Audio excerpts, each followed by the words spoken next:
do it. All right. Hello, everybody. Thank you and welcome to, fourth installment of this webinar series with United Way and Angel Oak Creative.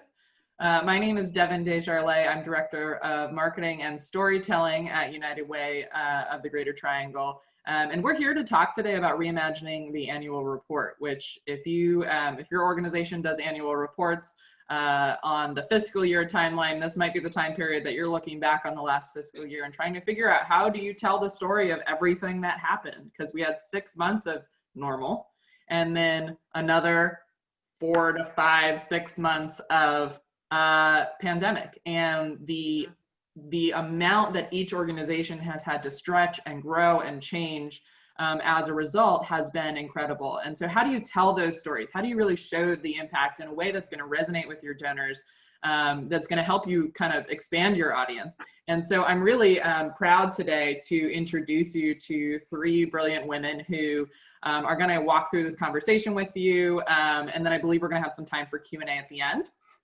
So in a moment here, I'm going to pass this off to Caitlin Kleinard, who's the founder and president of Angel Oak Creative. And she's joined by Addie Moody, who's the director of foundation and individual philanthropy at United Way of the Greater Triangle. And then we're also joined by Lauren Williams, who's the director of development at Healing Transitions. So thank you 3 for joining us.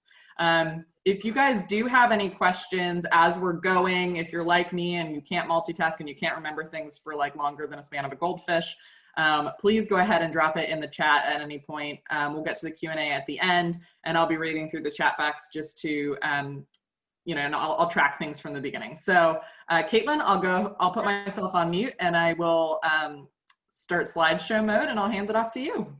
All right, great. Thanks, Devin. Oh, everybody, welcome to our webinar for the day, Reimagining the Annual Report. My name's Caitlin. Devin already introduced me. Just a quick background, our Angel Oak Creative is a marketing firm that specializes in the nonprofit sector. So we work with just a plethora of nonprofits day in and day out, and annual reports is a big initiative that we help our nonprofits bring to life. So it's exciting to be a part of this webinar today. And let's just start this webinar off quickly with a thank you back to you all, the nonprofit sector. Some of you may have seen this video already, but we appreciate just the heroes on the front lines, is what we call the nonprofit sector, working day in and day out. So we'll do a quick video and then we'll dive in. All right, let me see if I can figure this out. There we go.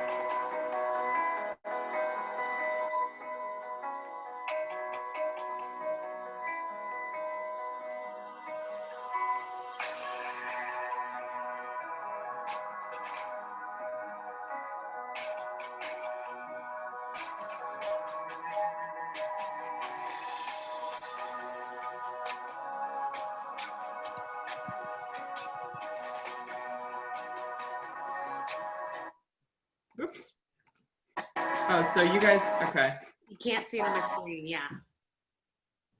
What do you guys like see? the stop share and then restart share with the video? Yeah, let's try it. Sorry, guys. Let's try it again. Give me 1 second.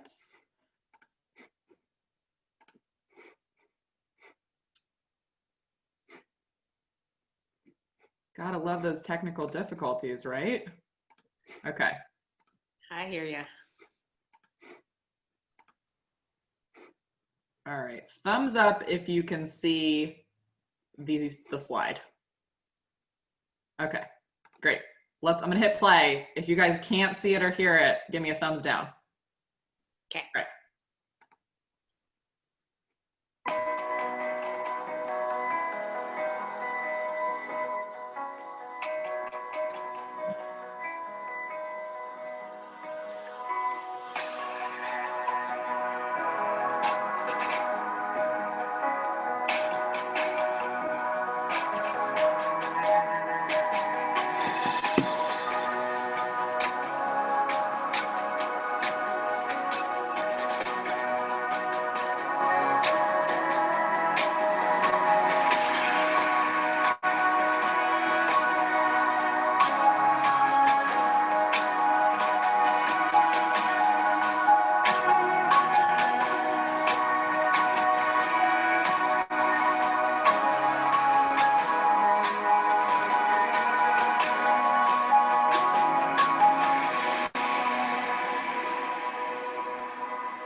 go ahead and post my email too, so you guys don't have to see those pop up. Thank you guys for letting me know that we were having that technical difficulty. So, oops, there we go. All right, I'm gonna put myself back on mute. Right. So everyone participating today, thank you for the work that you do day in and day out. An annual report is not going to come as a surprise to you, as a critical means of, your fiduciary responsibility, being responsible to your donors and reporting back to them on how you've used their funds and the impact that it's made. But it doesn't just fall, what we're trying to communicate today is that the annual report does not just fall short of the numbers, right? There are other powerful ways that you can infuse your annual report with storytelling, use your annual report as a fundraising tool. And that's why we have Addie and Lauren joining us today. So we want to dive into some key components of, reimagining your annual report. Devin, if you could move the slides, 2 slides, we've already done introductions. Unless Addie or Lauren, do you guys want to say anything to the group about who you are? And yeah, take a second to do that. Addie, you want to go first? Hey everyone, I'm Addie. I'm with United Way with Devin, and I manage our foundation and individual giving. So you guys know what United Way is about. We're kind of in the middle here of funding and fundraising. So I have several different perspectives on annual reports and excited to talk with you today. And I am Lauren Williams with Healing Transitions. I'm the Director of Development, so work with donors of all sizes, from individual $20 donors up to our big foundation givers. We have kind of reimagined our annual report in the last couple of years. So super excited to talk to you guys today.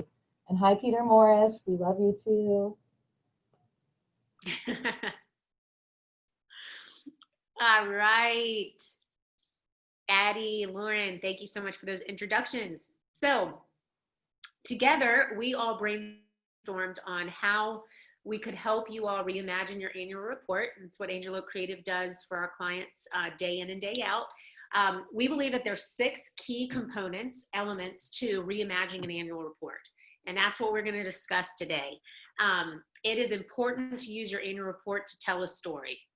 Right? Don't just let the data and the numbers be the focus. Take your audience on a journey. We'll talk about just key elements of the story. Keep it simple. We're firm believers of less is more. Doesn't mean shorter, right? Doesn't mean you can't have an annual report that has pages of beautiful photography that brings your mission to life. But you don't have to say it all in your annual report. You can certainly drive an audience to, more information online. And we'll talk about ideas for that. Casting a vision. An annual report, it does look backward over the past year, whether calendar year or fiscal year of time, but it should also look forward, right? Your audience should be able to, and Addie will speak to this, but see themselves in the annual report. Not only the role they've played up to this point over the past year, but the role that, you still want them to play along the journey. So we're going to cast vision with our annual reports. We're going to encourage you to invest in design. And we'll talk about how pretty doesn't have to be expensive, but it is important to look the way you want to be perceived as you're reporting on big numbers or small numbers and casting a vision on where you want to go. It's important that your design is something that you can be proud of, that your board members can be proud of, your champions, so that this tool has a shelf life. And we'll explain how we can give it a shelf life. Then, another element is bringing this annual report to life. We are going to encourage you not to put all your eggs in one basket. You can do a multifaceted approach to an annual report launch with print version, a digital version, video and photography, if that's something that you can afford, and a content calendar that can roll out the annual report over the course of a few weeks. So continuing to create touch points for your audiences. And then finally, how can we leverage your annual report? So this is the 6th component. Give this annual report a shelf life so you can put it in your toolbox and you can use it over the course of the year as a fundraising tool, right? So it does not just, it's not just a mailer that's sent and it's, you know, out of sight, out of mind within a week. Let's keep it front of mind with your audience. And then your investment will have the greatest return. So those are the 6, and we're going to dive into each one of those, and we're going to get Addie and Lauren engaged. Let's go to the first one, Devin, if you can, telling a story. And one more. All right, so here's how we encourage you to tell your story. And Healing Transitions did a phenomenal job of this in their most recent 2 years of annual reports. So we're going to hear from Lauren. You want to create a narrative with your story, right? You want to take your audience on a journey, have an arc to the annual report. Again, it's not just about the data. It's about the impact and the stories behind those who are impacted, not just participants, but also donors who are impacted, volunteers who are impacted, board members who are impacted by the work they do every day for your nonprofit. You want a hero in every story, somebody who is, you know, experiencing a challenge, there's tension, there's a problem, but then they find a solution, probably through a guide, and the guide being the nonprofit more times than not. And then you certainly want to include a call to action at the end of the story. Don't just let your story die. Don't just let the annual report, again, be something people flip through and then throw away. What's the next step you want them to take? Marketing is a journey. And what I'd like now is for Lauren, if you would, to explain how we told a story. And by we, Angelo Creative has the privilege of working with Healing Transitions over the past few years, and we've helped develop their annual report.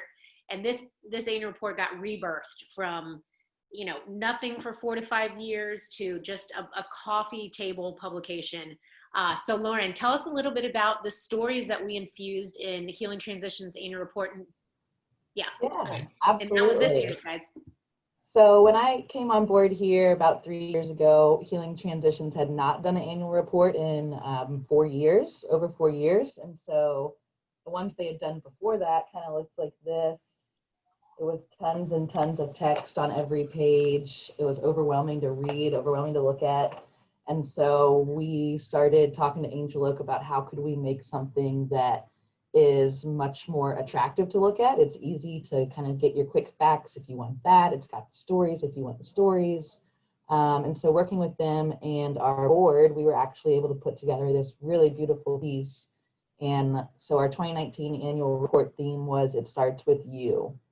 And so all the narratives within that annual report kind of go back to you, the donor, you, the volunteer, you, the community partner, you, the government that helps us do what we do. And so we took everything through that lens and kind of told our supporters, this is what you helped us do last year. Look at all these great, amazing things that happened at Healing Transitions. And one way we do that is through, powerful stories with full page pictures. Talking about building tension, we also have been overcrowded for years now at our men's and women's campuses. We are in the silent phases of capital campaign. So we're able to kind of put some teasers in there, tell people about the overcrowding, tell them about the capital campaign to come. And then both our executive director and our board chair were able to put a little quote, a little written piece in there about what they see for the future of Healing Transitions.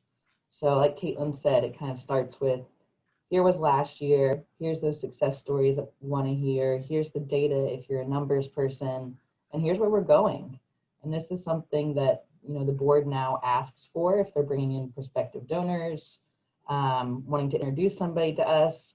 This is what they ask for because it kind of tells our story briefly from every point of view you could imagine. And so this for us has become a piece that it works year round. It's pretty to look at, and we've just gotten such great feedback. And donors, I think they didn't realize how much they had missed hearing from us. And it's so validating to hear that feedback when you invest in an annual report. We'll talk about how that investment actually ended up covering itself, right? With donations that came in from champions who were just so excited by this annual report and the stories that were told that they wanted to continue to play a part. So great work, Lauren. I know that it's a big undertaking, to represent an organization through an annual report. Addie, would love to hear from you. I kind of stole your line from yesterday. It was articulated so well, but when you're telling stories, you mentioned that you want to make sure your audience can see themselves in the piece, in the stories, not just to focus on the recipients of, the programs that the organization's doing, but there's a whole community out there that's a part of the story. Can you speak to how, how you would involve a number of different perspectives into a piece so that everyone sees themselves in it? Yeah, I think that's a great point. I think it's important for you to tell your story as the nonprofit, but also lean on other people who can help you tell that story for you. So is that an interview with a donor? Is that a quote from a board member? Is it a story about a volunteer? Something that's helping to show all the different perspectives of people who are involved in your work. And that helps your piece be even more multifunctional and multi-purpose throughout the year, because whoever you're sharing it with can see themselves through that lens. That's great, Addie. And, we'll be sharing this presentation afterwards, we're recording it. Also have a lot of these pieces online so you can really see how to get different perspectives into an annual report. Healing Transitions is a perfect example. So you guys with us? We just focused on telling a story, and we're going to move on to keep it simple. If you have questions throughout, put them in the chat box and we'll make sure to try to answer them live. Okay, so moving on to keeping your annual report simple. Know your audience, right? Marketing is all about knowing what your audience wants to hear, how they hear, where they get their information, right? What moves them to action, whether it's pulling at the heartstrings or whether it's, more of community impact from a financial perspective, tax savings, et cetera. So you have to know your audience and what stories are going to move them. And once you know your audience, it's really wise to create a theme. Lauren mentioned this already, that they've themed their annual reports the past 2 years. Last year's that we just showed, the theme was, it starts with you, right? Really making it personal. Can't remember if there was a theme 2 years ago, Lauren, do you? Yeah, so the 2018 annual report, it was courage, resilience, and compassion. And so we really highlighted kind of staff, what they do, the participants who have the courage, resilience, and compassion to stay. So it was kind of like 3 words became the theme and everything. Love that. And here's what's important about a theme for you all as you're developing your annual reports. It helps provide a framework for you to know what kind of content to pull, right? So that's why we always recommend theming it. Again, it gives you that focus and direction to help you move forward, because it's really hard to put a year into one piece or one publication in an annual report. So a theme can help you keep it simple in that way. Big advocates for less is more, using fewer words. Doesn't mean it has to be a shorter annual report. In fact, Healing Transitions went from, having not done an annual report for 4 to 5 years to putting together an 18-page publication. But you'll see throughout this publication, huge images like this, big spreads that aren't so design heavy and word heavy as they are just letting the pictures tell the story, which is the next point we have for keeping it simple. Again, we're human beings. We relate to other people. We want to see people and images, and authentic images if you have them. And then to explain the data, to explain the complex information, we recommend using infographics. That won't come as a surprise to anybody, but it's a great way to visually represent information that may be harder to retain. Again, we're attracted to design as human beings. We're attracted to beauty and design more than we are just numbers or words on a page. And then, keeping it simple by continuing the journey elsewhere. You don't have to get the whole year into your annual report, print edition or digital edition. You can drive people online for more information. And what's great about that, and what we would recommend there is maybe having a landing page for your annual report where it lives. And what's great about driving people online is that all nonprofits' websites definitely have the donate now buttons front and center, or the engagement buttons to join the newsletter or follow on social. And so you're giving your audience a next step to take when you say, hey, see this story continued online, then you get them there, and then they can follow the journey you've created for them on the website. So that's keeping it simple. Addie, I've got a question for you. What do you think that, knowing your audience, I know that you're a big advocate of that. How can organizations do a better job understanding what their donors want in an annual report? I mean, is it okay to ask them, do surveys, and get that kind of intel on the front end? Yeah, I think that's a great question. I'm a huge advocate of surveying your donors. I think people are more receptive to it than we think they are. That's generally what we see. So think of what data points you want to capture from your donors or your volunteers or whichever audience you're thinking about. I think you can probably make some inferences based on what you know. So I've worked for a healthcare foundation, for example, and we knew that similar to Lauren, I think, we knew that our donor base was older.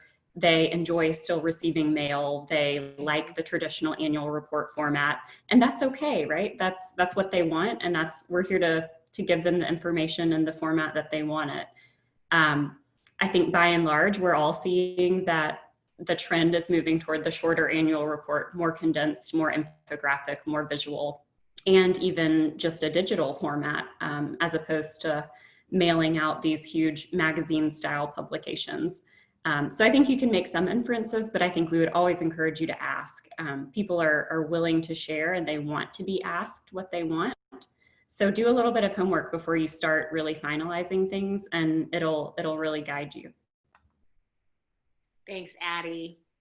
And Lauren, do you, help us understand how you guys put a whole year into an annual report? Like, did the theme help provide focus? How were you able to use fewer words and let the pictures really tell the story? Yeah, I think for us, really being able to do a couple simple things. So in previous annual reports, they dedicate a whole page to the February golf tournament or whatever it was. And it would be all this information that's really not that necessary and most people are going to skim over anyway. And so instead of sort of highlighting these big one-time events on each individual page, we just did a simple timeline. It's like, that was kind of our milestones of the year. Really simple, really straightforward, nothing over dramatic.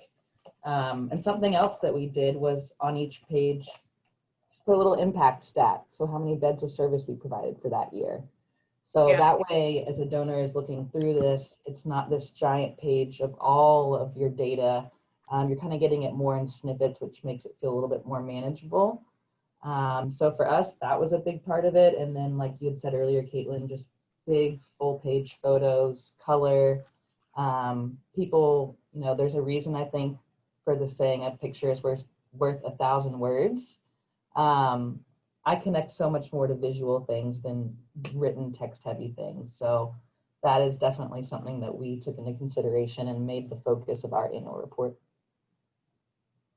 Thanks, Lauren. And I also point out, an annual report should fit into your overall marketing goals for Healing Transitions.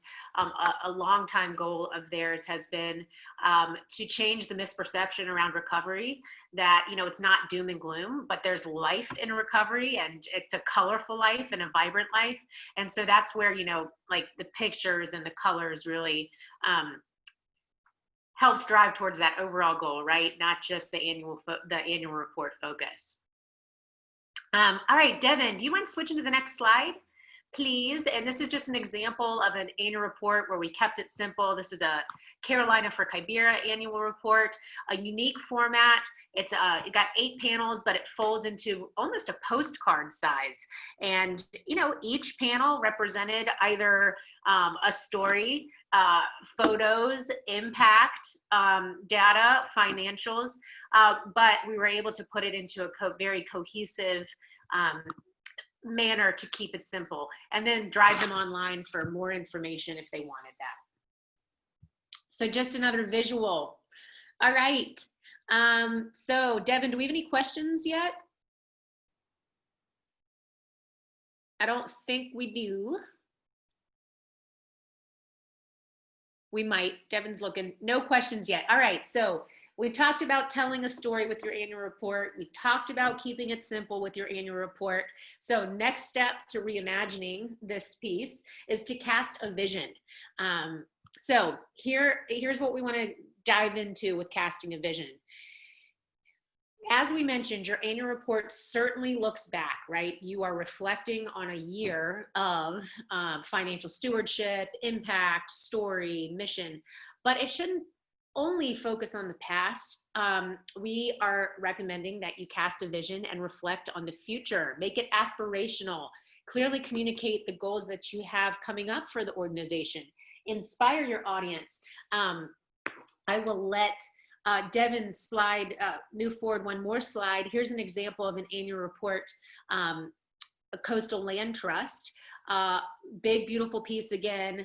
And, we are highlighting some big pieces, but we're also trying to highlight some smaller pieces like the Carolina Frequeira annual report, because we understand everybody's budgets are different in, as far as what they can invest. But this piece was certainly forward-looking, aspirational. First of all, the theme was your land to save. That is a call to action. We're saying, this isn't about us saving all of our coasts along our state. Well, all of our lands along our state's coast, but it's your responsibility. And so throughout the piece, we talk about what happened in the year following, but how much work there was left to do. They're in the middle of a very large capital campaign that focused on land acquisition, focused on saving this land, $30 million capital campaign. And so they were able to say, look, you've gotten us this far, thank you, but there's still so much work left to be done. And so that's what we're talking about when we say cast vision. Addie, I know you've worked for organizations before United Way and even with United Way. Can you give us an example of how, you were able to cast vision in an annual report, not only focusing on the milestones that had been accomplished, but on the work that still needed to be done? Yeah, absolutely. And I think you guys might be noticing a theme here. We heard it in Lauren's annual report theme. We see it here in the Coastal Land Trust.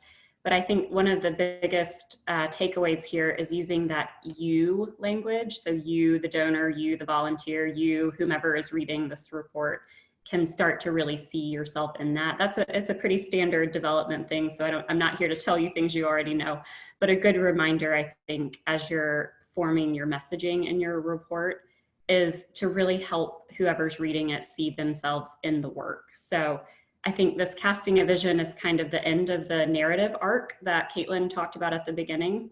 So you already have a mission, right? Like whoever's reading your report probably knows what you're here to do. But as you look forward and you talk about these aspirational things, you want to help whomever's reading it see themselves in that future. You want to give them the hope that, with your help, next year we can achieve X, Y, Z. With your help, we're moving closer to achieving that mission. So Caitlin, I don't think I have an exact example, but I think these are really key pieces to think about as you're laying out your report and as you're figuring out how to wrap it up at the end there, which I know we'll get to more in a minute. Yeah. Perfect, Addie. I mean, what better way to cast a vision and inspire than to say, we need you, right? This is not so much about organization as it is about we're the community's organization and you're a part of that. Lauren, tell us about how Healing Transitions cast a vision in their most recent annual report and what exciting things you guys have going on for the future. Yeah, so I think, again, it kind of related back to our theme of it starts with you, and really letting our supporters know that we value them. We know that our mission wouldn't be possible without them. And both our letter from the board chair, letter from the executive director, as well as the back panel of our annual report, all kind of nodded to this capital campaign that's upcoming. We're sort of priming people, definitely still in the silent phase, getting those big lead gifts, major gifts, but letting people know that this is going on so that when we do publicly launch, probably a year or so from now, maybe less, they will have kind of had that in the back of their mind that we've been serving more people than ever, we need to expand. So it's not quite hitting them out of left field, and it definitely shows them that we are here to stay in the community. The need is here. The need's not going anywhere. And we look forward to continuing to serve in this space. So good. And guys, if you can look at the screen and see, this was Healing Transitions, the back panel on the last page that Lauren's talking about. It definitely is teasing the annual report to come. Again, it starts with you, but it's not just having the audience stop, right? I mean, there's something else that they need to do. Another example, Foundation of Hope, 35-year report, back panel has a call to action, save the date, we still need you, what do we need you for? There's, this event coming up, and here's what we're trying to accomplish there. So those are some examples of what we are trying to recommend for casting a vision. Okay, we did have a question come in, which we'll answer really quickly before we move on. Elizabeth Thompson is asking about what the ideal timing is for releasing an annual report within the larger development year-end goals. I'm happy to take a stab at that, but I think I'll defer to the development folks first and just see Lauren, Addie, what you all have to recommend about timing for releasing annual reports. Yeah, I think that's a great question. I think a lot of it is dependent on your fiscal year and when you have the information that you need to report. So for us at United Way, it takes us a couple months, even after our fiscal year closes, to get all of our impact numbers ready. So for us, feasibly, it's going to be a fall piece each year. And that plays nicely with your end of year asks, and you can build that into a content calendar, as Caitlin mentioned. But I think that there are other ways to do it too, depending on your fiscal year and when you have your data. Yeah, and so for us, we're on a calendar year, fiscal year. We also, there's the audit firm that we use that does our annual audit and helps us prepare, our 990 and all of that. They're very generous with, donating and covering part of the cost for that, but that also means that we get kind of pushed back on their calendar. Mm-hmm. So we typically aren't getting our, audited financial numbers until May or June of the calendar year. And we don't want to wait that long to send out an annual report because essentially we've missed the first 6 months of the year. So what we typically do is January, start compiling all of our information together. February, really get the content kind of locked in. And then our goal is it hits mailboxes the first or second week of March. And we just kind of put on there a little note only on the financial page that, income and expenses, these are based on unaudited numbers. More information will be available as we get those items completed. So for us, it's important to get it out quicker rather than to wait just for that one page to have official audited numbers on it. And I love that recommendation, Lauren, because a lot of times nonprofits, you're leveraging the relationships you have, you're getting in-kind work. That means it may be a more delayed timeline, but it doesn't have to stop your development communications flow, right?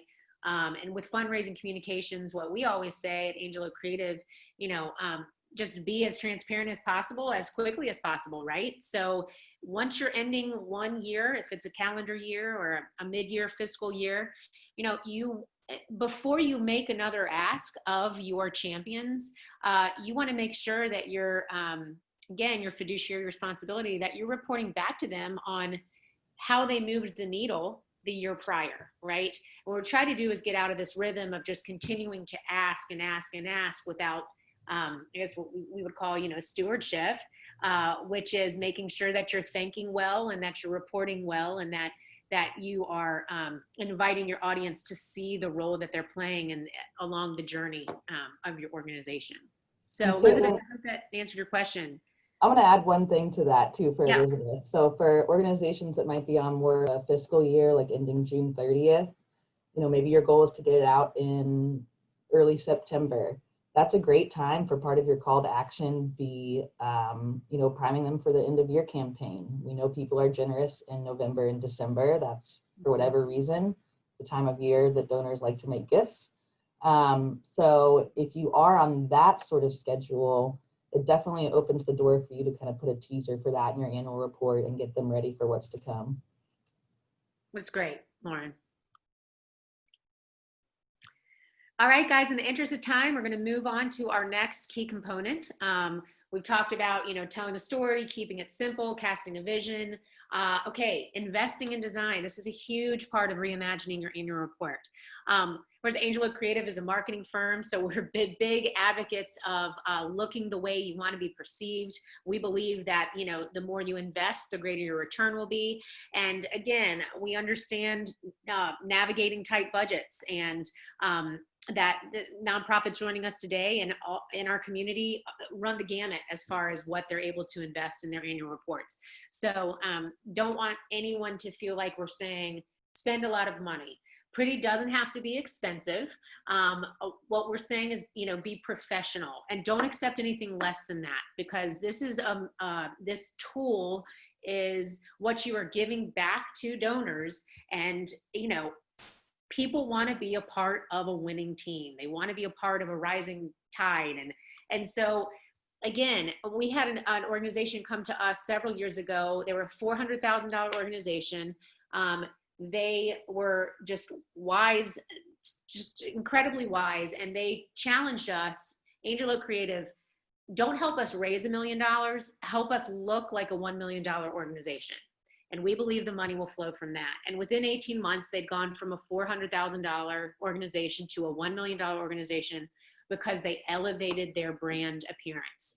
They really invested in design. They took that leap of faith.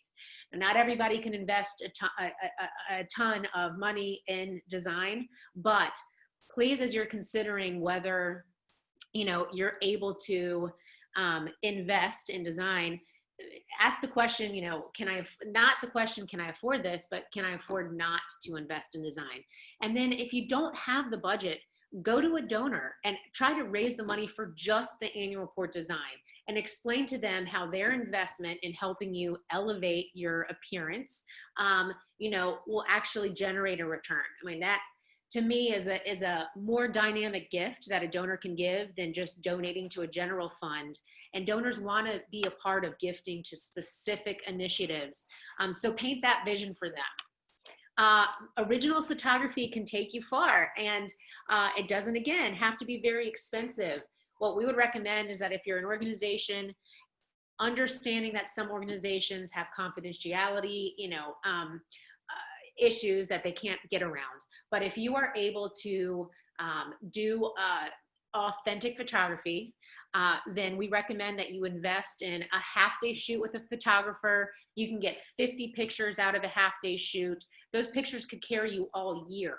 So again, it's an investment in one aspect of your marketing initiatives, which is an annual report, fundraising, communications, but it has a shelf life. Keep it on brand, guys. We have seen so many times, and again, not critically or judgmentally speaking, organizations who, because they have limited resources, are asking volunteers to design an annual report. And what ends up getting sent out in the mail is not on brand with the organization. It doesn't have the same brand colors. It doesn't have the same brand fonts. That's creating more confusion than anything for your champions.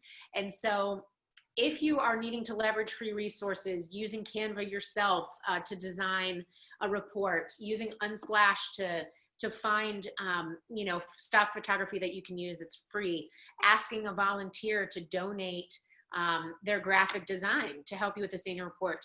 Make sure that you have, just some guidelines for yourself on what your brand standards are, and create the brand standards. If you don't have them yet, know what fonts you're going to use, what colors you're going to use, know what images are off brand versus on brand for your organization. And, also consider novel formats. Again, it doesn't have to be, back in the day, annual reports, 2-page, 8.5 by 11. Now I hear Addie saying, get more concise, and we agree with that. We agree with brief and keep it simple. And then we have Lauren and Healing Transitions, developing an 18-page publication that, was phenomenally received. So again, it goes back to knowing your audience. But, get creative, and again, ask your donors what they want to see. Addie, tell us about your inspiration folder. I think it's so cool, and I think it's so important.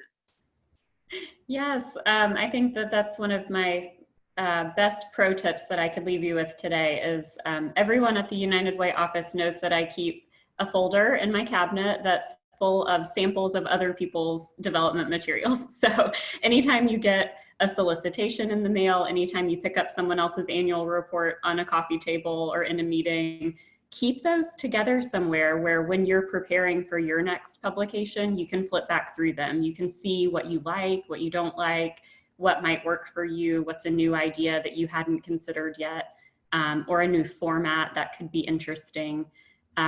So everyone knows that I keep that folder. People drop things on my desk all the time. And I find it really, really useful as you're trying to come up with inspiration. Totally agree. Lauren, where do you get your inspiration and ideas for Healing Transitions annual reports?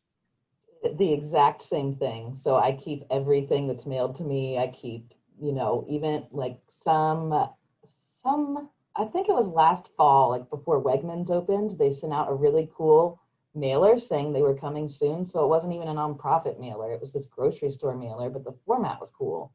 Mm-hmm. So we do that, and just thinking about investing in design, it was an uphill battle to get the board to, approve this investment. It was kind of a surprise for them that I wanted to spend the amount I wanted to spend on this annual report.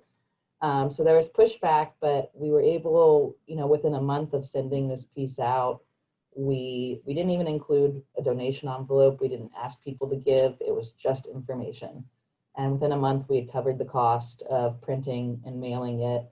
And then we had also received, I would say, probably 30 or 40 phone calls, emails, texts, just saying how impressed people were.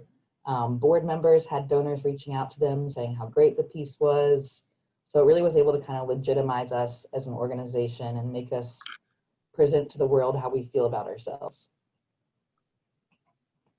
Thanks, Lauren. Guys, I want to make sure we're not overlooking what's happening in the Zoom group chats right now. Lauren had a great idea. If you, need to try and find some in-kind design work for your annual report, consider reaching out to places like the Art Institute, seeing if any students need items for their portfolio. That is a great way to get, some pretty professional design work from modern, hip, young designers who really want to showcase what they can do and build their portfolio. And then Devin also pointed out, don't forget about your iPhone and just taking pictures through your iPhones that way in portrait mode. I mean, use what you can, use what works for you, right? iPhones work well for pictures. So start somewhere. That's what we always say. Don't be, analysis paralysis and frozen in, I don't have a budget for a designer or a budget for photography. Start somewhere. And I mean, anyone on this call would be willing to help talk you through where to start if you're really struggling with that. All right, keep sending the questions in. We're going to move on. Actually, Devin, if you could go down, here's another example, and I did point this out, the back panel a little bit earlier, just of a really beautifully designed Foundation of Hope's 35-year, impact annual report. It reported on financials, it reported on statistics and data and impact, certainly incorporated stories. They'd never done a piece like this. When you have big milestones to celebrate in your organization, again, if you can ask a donor to invest in helping you design what we call a coffee table piece that people want to keep out, they don't just open the envelope, read it, throw it away. I really recommend trying to do that. As Lauren mentioned, her board members were so proud of how Healing Transitions looked and excited with this annual report. They've been asking for more and more copies that they can go share with potential prospects and donors. So, when I say that people want to be a part of a winning team, if you can equip your ambassadors with pieces that they are proud of, they will hand them out. And that's what we're trying to say. That's what generates some of the return on the investment you make. All right, let's go. Let's see, we have 2 more components. So we've told our story, we've kept it simple, we've cast a vision, we've invested in design. Okay, next step to bringing your annual report to life, reimagining it, is to try a multifaceted approach. Don't put all your eggs in the basket of print.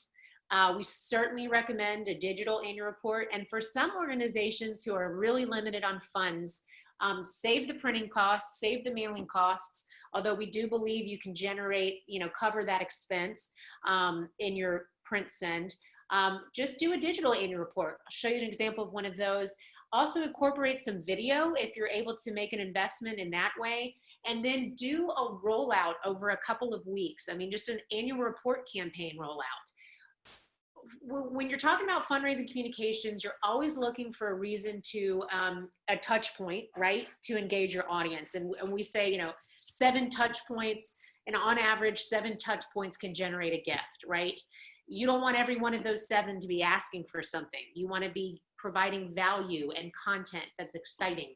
So when you, if you're going to invest in an annual report, splice up the content into 4, 5, or 6 emails or social posts and roll them out over a couple of weeks. Again, a multifaceted approach we think is critical to getting people's attention and breaking through the noise. Addie, talk to me about how, United Way breaks through the noise by using multiple formats. And if you have an annual report example, great. If you don't, just give us another example of how you bring all of these different components of marketing together to break through the noise. Yeah, I think that's a great question. I love your suggestion to tease the content through social media. Just be really creative with what you've got and use it to your best advantage on all of your channels. Our plan, I think, moving into the fall in our next annual report is that we will do a print version, but primarily our donors are going to receive it digitally. So we, I understand the importance of a print piece, having, worked for some more traditional foundations and fundraising groups in the past. I think it's really useful to have a stash of those on hand throughout the year, because if you're really doing your homework and you're following all of these points that Caitlin's put together today, you're going to have a piece that's really multi-purpose. It's going to serve you all year. You're going to be able to use it not only as sort of the traditional stewardship piece that it's meant to be, and that reporting on what you've done, but it's an informational piece that your ambassadors are sharing on your behalf. It's a fundraising piece that you take when you meet with a prospective new donor, or that you email to a prospective new donor while you meet with them on Zoom. So I think that you can do it both ways, and you can do it every way at the same time. So I would recommend, whatever your budget allows, just use it to the best of your advantage and plan ahead to make sure it's a really multi-purpose piece. Yeah, and think about repurposing content. So if you're doing a digital piece, make sure that you sprinkle that content throughout your social media, your content calendar. Lauren, before I jump to you, Devin, if you could move the slide forward one, and everyone, I just put in the chat box a link to a digital annual report that NC Initiative did not print it out, did not invest as much as they would have in a print piece that got mailed, but accomplished, the same results by creating beauty online that they could drive their audiences to. So make sure you go and check out the link because it is interactive, and for about the price that they could have created a print piece, they were able to create a digital piece that now lives on their website, and they can repurpose that tool throughout. Lauren, I want to talk to you about some video ideas for rolling out your annual report, and then we'll show an example. Actually, Devin, if you could forward this slide one more. Healing Transitions has made the investment in capturing videos of the stories that they're highlighting in their annual reports and then sending those out for content. Lauren, you talk about a deep dive and taking a leap of faith and convincing your board to invest in not just the print piece, but the overall campaign. Then you talk about it generating a return. How do you see these videos, helping to reimagine your annual report? Sure. So what we've done the past couple of years is taken one of the written stories from the annual report and brought it to life in a video format. And something that was important to us is we had not really had any video stories before. So for us, we weren't doing this just for the annual report. We were doing this so that these pieces could live forever and be shared for years to show the impact of, how Healing Transitions helps people in our community. So these stories you see here for Tracy and Herb, they They're not dated information. It has no mention of the annual report in them. They're just these focus stories on, here's where my life was before healing transitions. Here's what happened while I was there. And here's what my life looks like today. And that's thanks to you. So these are things that they live forever. And we were able to kind of leverage that concept to the board of, this is a marketing piece that can come out of a different budget. It doesn't need to get charged to the annual report. But we just used it as part of that, 4-week rollout to highlight, 1 week video story instead of a printed story. So Lauren's super creative in how she works her budgets. So she just mentioned if you can create, content that has shelf life, that maybe you don't put it under the annual report budget, right? Maybe it falls under another line item in your budget, but you can use it as multi-purposed. Two birds kill one stone. All right, guys, last element of bringing your annual report to life, reimagining it. We want you to leverage it. We want you to encourage you to look at this piece as not just a once a year piece that, is you're checking a to-do off of your to-do list, right? Give it a shelf life, like Lauren mentioned. If you're creating, again, annual reports do focus on the previous year. If you're able to develop content around the annual report, however, certainly try and, take the years off of that content, the video content, for example, so that you can repurpose it throughout. But also having a shelf life means that you're actually incorporating it into your fundraising communications year round. So you're adding it to your toolbox to equip your ambassadors, right? Like Lauren mentioned with board members who are so proud of the annual report, they're passing it out year round. Again, it can live on and should live on throughout the entire year after you have developed it. Consider in your annual report having no ask at all, which Lauren mentioned they did not do their first year or their first year at all or their second, but it's generating a return. And the way to kind of tease in a soft way of asking for a donation is to just include a remit envelope. Devin, if you can flip one more slide. That's 2 years ago, the remit envelope is on the right of the screen. No ask in the annual report itself, remit envelope just included in, and enough donations coming back through that remit envelope or online to cover the annual report. And you may have specific asks. We don't oftentimes recommend that annual reports make an ask. This is really a stewardship piece, right? You're thanking your donors, you're reporting back to them. But crazy, desperate times call for desperate measures. During COVID, we've had annual reports go out that have a COVID response fund hard ask in there because no one anticipated this and we need your help now. The community needs your help.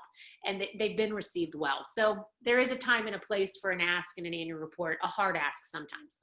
And then let's see, point to future need. Again, that's part of casting the vision, but make sure that as you're continuing this journey for your audience, that they know what you want them to do next. They know where they fit in next. They know where you're going, and they understand the role that they can play to help you get there. So Lauren, Addie, any last minute comments you'd like to make about just leveraging an annual report, really getting the most bang for your buck and using it throughout the year? Lauren, I know you've said you've done that so much.